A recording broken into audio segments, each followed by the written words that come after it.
which I could highly recommend. But today, it's not possible because it must reach beyond the life of any man or any partnership to operate. It must be as stable as the king's throne.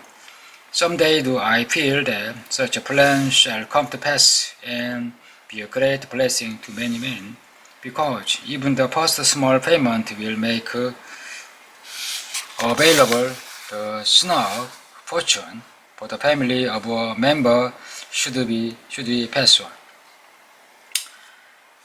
But because we live our own day and not in the days which are to come, must we take advantage of those means and ways of accomplishing our purpose. Therefore, do I recommend to all men that they, by wise and well solve our method, to provide against lean purpose in their mature years.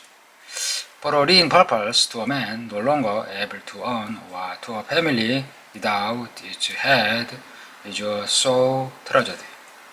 This then is the sixth cure for the lean purpose, mean pulse. Provide in advance for the needs for the growing age and the protection of the family. The seventh cure, increase the ability to earn.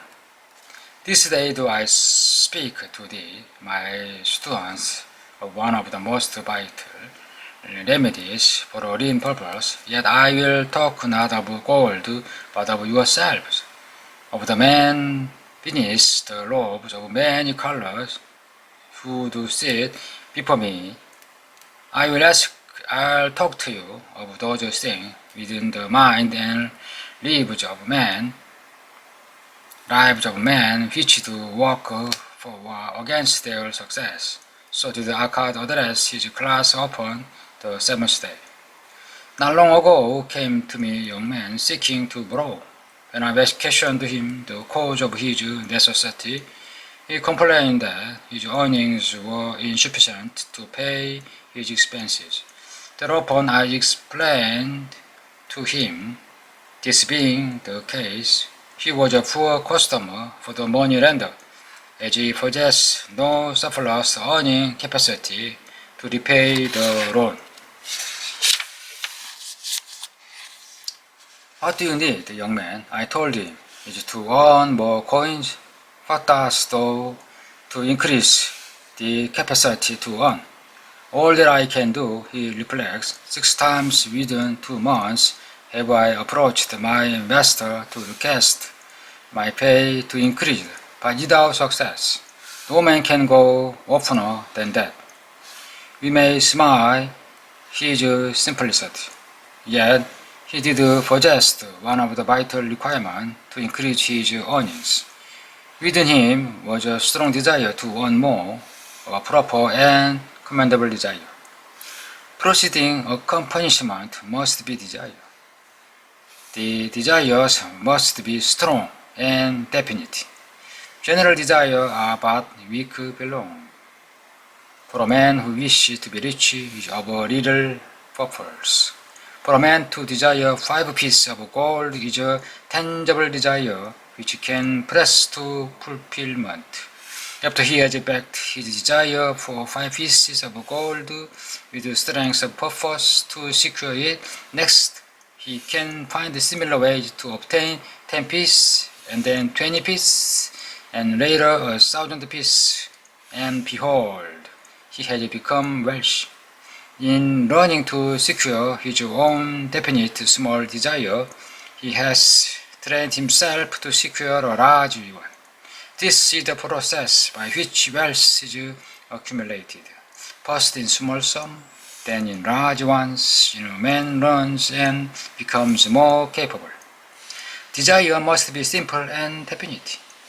They defeat their own purpose should they be too many, too confusing, and beyond a man's training to accomplish. As a man perfects himself in his calling, even so do his ability to earn increase. In those days when I was a humble scribe carving upon the clay for a few coffers each day, I observed that other workers did more than I and were paid more. Therefore did I determine that I would be exceeded by none. Nor did it take long for me to discover the reason for their greater success. More interest in my work, more concentration upon my task, more persistence in my effort, and behold, few men could carve more tablets in a day than I. With reasonable promptness, my increased skill was rewarded, nor was it necessary for me to go 6 times to my master to request recognition. The more wisdom we know, the more we may earn. The man who seeks to learn more of his craft shall be richly rewarded. If he is an artisan, he may seek to learn the method and the tool of those most skillful in the same line. If he labors at the road of a healing, he may consult and exchange knowledge with others of his calling. If he be a merchant, he may continually seek better goods and can be persuaded at lower prices. All age do the affairs of men change and improve because keen-minded men seek greater skill that they may better serve those upon whose patronage they depend. Therefore I urge all men to be in the front rank of the progress and not to stand still, lest they be left behind. Many things come to make a man's life rich with gainful experience. Such things as the following a man must do if he respects himself. He must pay his debt with world promptness within his power, not purchasing that for which he is unable to pay. He must take care of his family that they may think and speak well of him. He must make a will of record that, in case of God's call him, proper and honorable division of his property be accomplished. He must have compassion upon those who are injured and smitten by misfortune and aid them within reasonable limit. He must do deeds of thoughtfulness to those dear to him.